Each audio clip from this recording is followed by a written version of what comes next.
سوداء كحيلا طلعة الهادي جميلة عينه سوداء كحيلا طلعة الهادي جميلة بسمته Assalamualaikum warahmatullahi ta'ala wabarakatuh. Bismillahirrahmanirrahim. Alhamdulillahirrabbilalamin. Wassalatu wassalamu ala asyrafil anbiya wal mursalin Sayyidina Maulana Muhammad wa ala alihi wa sahbihi ajma'in. Subhanaka la ilma lana illa ma 'allamtana innaka antal alimul hakim wa la hawla wa la quwwata illa billahil aliyyil azim. Allahumma salli ala Sayyidina Maulana Muhammadin nur al-muzibi linisyani binurihi wa ala alihi fi kulli lamhatin wa nafasin adada ma wasi'ahu ilmuka amin. Amma ba'du. InsyaAllah kita akan sambung perbincangan ataupun perbahasan berkaitan tentang matan Al-Imam Abi Syuja' yang membahaskan berkaitan fiqh Imam Syafi'i radhiyallahu ta'ala. Okey, pada minggu lepas kita ada sedikit urusan yang tidak dapat dielakkan dan terpaksa kita tangguhkan untuk ke minggu ini. Okey, pada 2 minggu lepas kita dah bahaskan berkaitan tentang, dah habis berkaitan perbahasan berkaitan tentang khuf. Dan pada hari ini kita akan masuk pula perbahasan berkaitan tentang tayammum. Okey, Bismillahirrahmanirrahim. Qala al-musannifu rahimahullahu ta'ala wa nafa'ana bi'ulumi fid darain amin. Faslun fi tayammumi.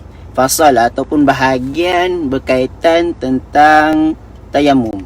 Okey, sebelum tu apa yang dikatakan ataupun apa yang dimaksudkan dengan tayammum ini?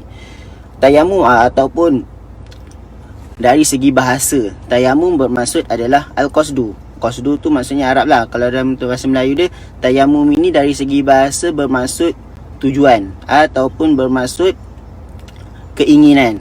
Itu maksud tayammum dari segi bahasa. Adapun dari segi istilah ataupun dari segi syarak yang kita akan bahaskan berkaitan tentang tayammum ini.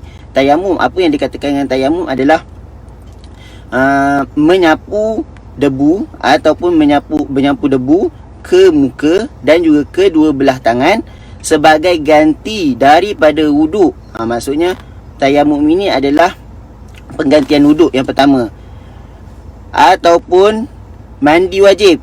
Maksudnya tadi kata yang dikatakan ataupun yang dimaksudkan tayammum adalah menyapu debu yang suci ke muka dan juga kedua belah tangan sebagai ganti, pertama sebagai ganti wuduk, yang kedua adalah sebagai ganti mandi wajib lah, yang ketiga adalah sebagai ganti basuhan anggota bisyaraiti makhsusah, dengan syarat-syarat yang tertentu. Bermaksud apa yang dikatakan tayammum ini sebenarnya dia adalah gantian daripada taharah ataupun daripada mensucikan untuk mengangkat hadas kecil ataupun mengangkat hadas besar. Nanti kita tengok sebab apa bertayamum. Tak semestinya dengan sebab ketiadaan air. Sebab itulah saya tak cakap tayamum ini sebagai alat menggantikan wuduk ataupun mandi wajib ketika tiada air. Sebab apa? Sebab tayamum juga dia menggantikan basuhan anggota. Bukan sahaja wuduk atau mandi, dia juga menggantikan basuhan anggota. Nanti kita akan bahaskan di dalam perbahasan tayamum ataupun asbabut tayamum nanti dalam permasalahan yang seterusnya. Okey, so apa yang dikatakan tayamum ini adalah perbuatan ataupun kelakuan kita menyapu debu ke muka dan juga kedua belah tangan sebagai ganti wuduk. Yang pertama sebagai ganti wuduk. Maksudnya apabila seseorang itu mempunyai keuzuran yang menyebabkan dia boleh tidak berwuduk ataupun menggantikan mandi wajib. Contoh seseorang itu dia mempunyai keuzuran yang menyebabkan dia tidak perlu mandi wajib, tapi dia perlu mengangkat hadas. So macam mana dia nak mengangkat hadas? Contoh tiba-tiba ketika tiada air, sedangkan dia nak solat.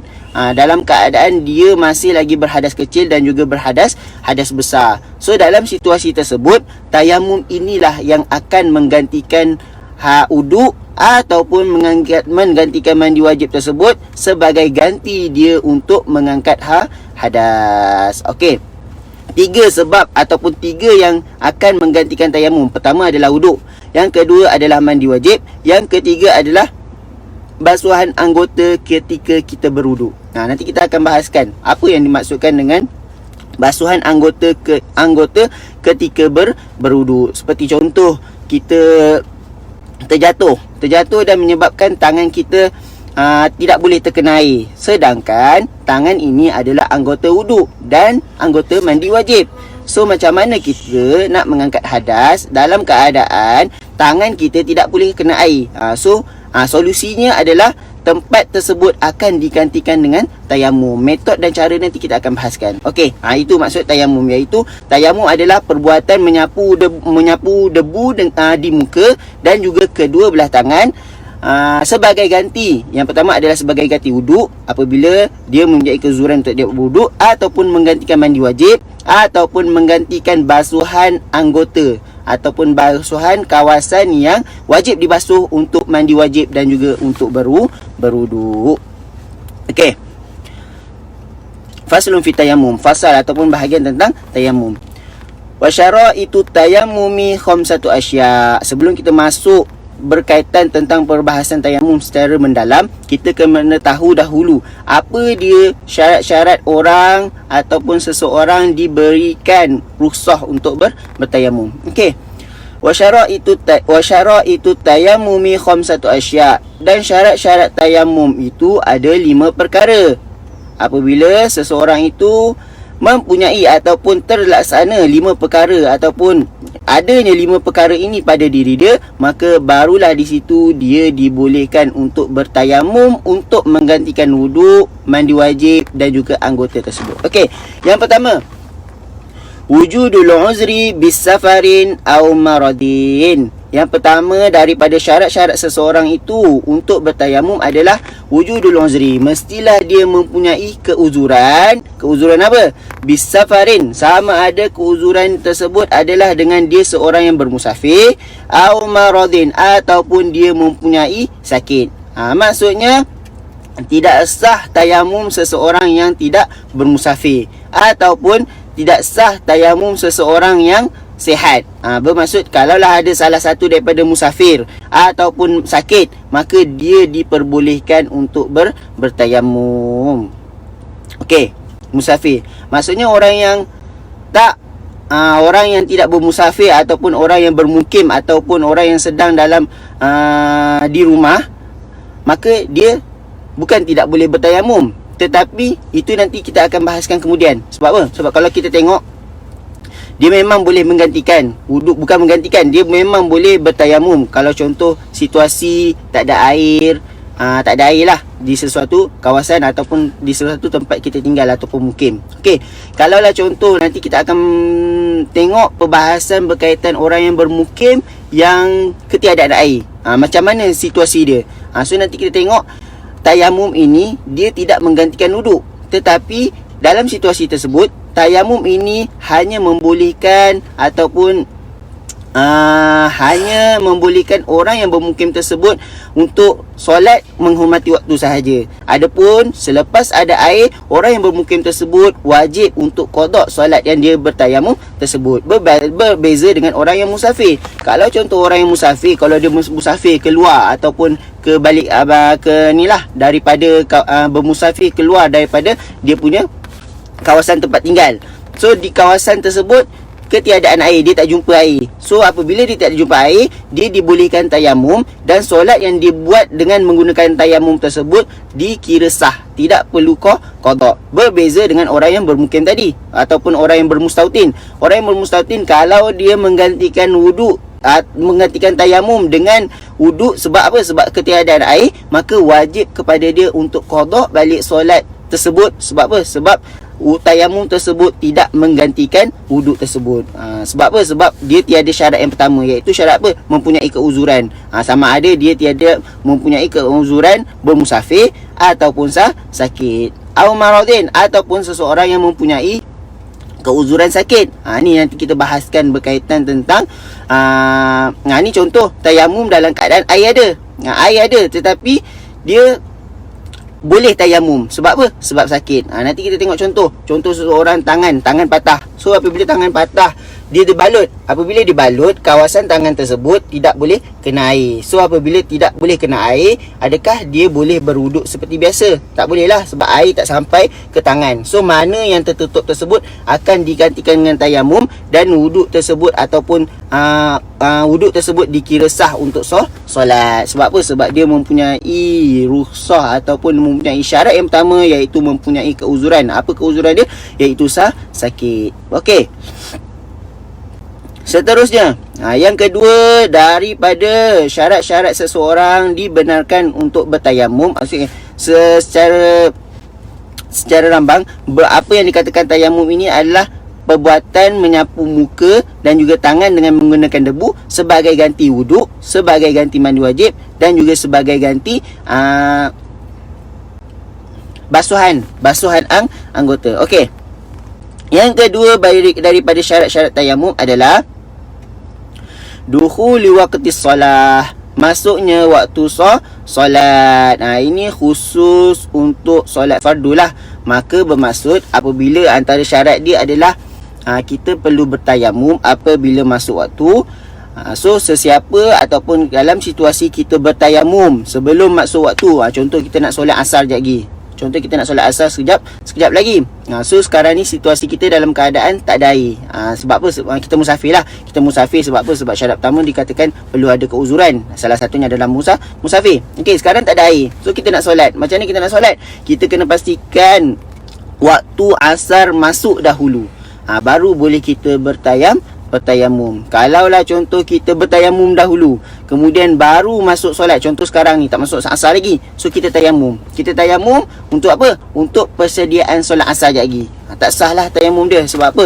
Sebab syarat kedua daripada syarat-syarat tayamum adalah mestilah masuknya waktu solat tersebut. Bermaksud kalaulah contoh sekarang ni dikira waktu solat sebagai dikira masuknya waktu solat dengan azan. So selepas dilaungkan Allahu Akbar, barulah kita mula untuk bertayamum untuk solat fardu asar tersebut. Okey.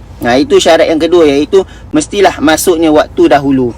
So kalaulah tak masuk waktu kita tayamum, maka tayamum tu tidak dikira ataupun tidak boleh digunakan untuk solat fardu tersebut. Okey. Yang ketiga daripada syarat-syarat tayamum adalah talabul ma'i, iaitu mencari air. Ini bagi orang yang musafir, yang ketiadaan air ataupun yang tak ada air lah di sisinya. So dalam keadaan begini, dia mesti mencari air dahulu sebelum dia melakukan tayamum ataupun sebelum dia menggantikan tayamum daripada wuduk. Dan pencarian air ini juga mestilah dilakukan selepas masuknya waktu. Maksudnya sebelum dia nak bertayamum tersebut, cari air dulu. Kalau contoh dia dalam keadaan ataupun di tanah padang pasir, contoh musafir ni biasa pada pasir ataupun di kawasan mall-mall, kawasan mall, apa contoh contoh dia di kawasan padang pasir. So kalau dia di kawasan padang pasir, kalaulah padang pasir itu adalah tanah rata sekadar dia tengok depan, tengok kanan, tengok kiri, tengok. Tapi kalaulah contoh dia dekat kawasan berbukit-bukit, dekat kawasan bukit-bukit, maksudnya tanah tak rata lah. Kalau contoh macam sekarang lah, ada rumah itulah, ada rumah ini, ada kedai sana, kedai sini. Kita hanya sekadar jalan sedikit ke depan, ke belakang, ke kanan, ke kiri, sekadar mana yang kita mampu, dan kita tengok, lihat ada air tak kawasan tersebut. Ataupun kalau contoh ulang alik dekat kawasan-kawasan tu, kalaulah contoh situ dah tak nampak juga, tak ada air, maka di situ ataupun setelah itu barulah kita boleh mulakan untuk bertayamum. Maksudnya syarat yang ketiga adalah kita mesti ada usaha untuk mencari air terlebih dahulu sebelum kita bertayamum. Okey. Boleh juga contoh kita bermusafir 2-3 orang. Sama ada cari air ni boleh juga kalau contoh kita yang cari sendiri. Maksudnya kita pergi ke depan, kita pergi ke belakang, kita pergi ke arah sana, pergi sini, boleh. Ataupun kita menyuruh ataupun kita tolong kawan kita. Contoh kita bermusafir 3 orang. Okey, engkau tengok depan. Kawan kita itu yang lain tengok belakang. Kawan lagi seorang tu kita tengok kanan, ataupun kawan lagi seorang tu tengok kiri. Berpecah lah. Maksudnya kita mudahkan urusan untuk pencarian air pun. Kalau janji, kalaulah tak jumpa air juga, barulah kita boleh dibenarkan berwuduk. Tapi kalaulah salah seorang jumpa air, contoh yang ke arah depan tu ataupun yang ke arah kanan, jumpa air, nampak air, maka ketika itu wajib semuanya untuk berwuduk dan tak boleh lagi untuk dia bertayamum. Okey. Okey, seterusnya yang keempat daripada syarat-syarat tayamum adalah ta'azzur isti'malihi. Ta'azzur isti'malihi, uzur ataupun dia tidak uzur ni maksudnya dia tidak boleh lah isti'malihi untuk menggunakan air. Dalam syarat keempat ni sebenarnya situasi dia ada air, tetapi dia yang tak boleh menggunakan air tersebut. Ni sama seperti situasi orang yang sakit lah. Situasi orang yang sakit ada air, tapi air tersebut tidak boleh digunakan sebab apa? Sebab mungkin kalaulah penyakit ataupun luka dia tersebut terkena dengan air, lambat sembuh ataupun bertambah parah dia punya luka. So ketika itu dia dibenarkan untuk bertayamum. Ataupun apa yang dikatakan ta'azzur isti'malih ini adalah contoh kawasan dia sebenarnya ada air, tetapi kawasan air tersebut terhalang untuk dia pergi ambil air. Disebab apa kan? Di situ ada kawasan binatang-binatang yang berbisa, yang menyebabkan kalaulah contoh dia pergi, sama ada dia mati ataupun sama ada dia mati. Sebab apa? Sebab situ adalah kawasan yang bahaya. Sebab apa? Sebab kawasan air tersebut telah contoh dikuasai oleh binatang-binatang buas lah ataupun binatang-binatang berbisa. Maka dia terhalang untuk mengambil air tersebut, maka di situ boleh dia untuk bertayamum. Ataupun contoh kalaulah contoh dia pergi tak ada masalah, tapi kalaulah contoh dia pergi, rumah dia ataupun harta-harta dia akan dirompak dan sebagainya, ketika itu pun dia diberikan rukhsah untuk bertayamum. Sebab apa? Sebab ta'azzur isti'malihi, dia uzur untuk menggunakan air tersebut. Okey.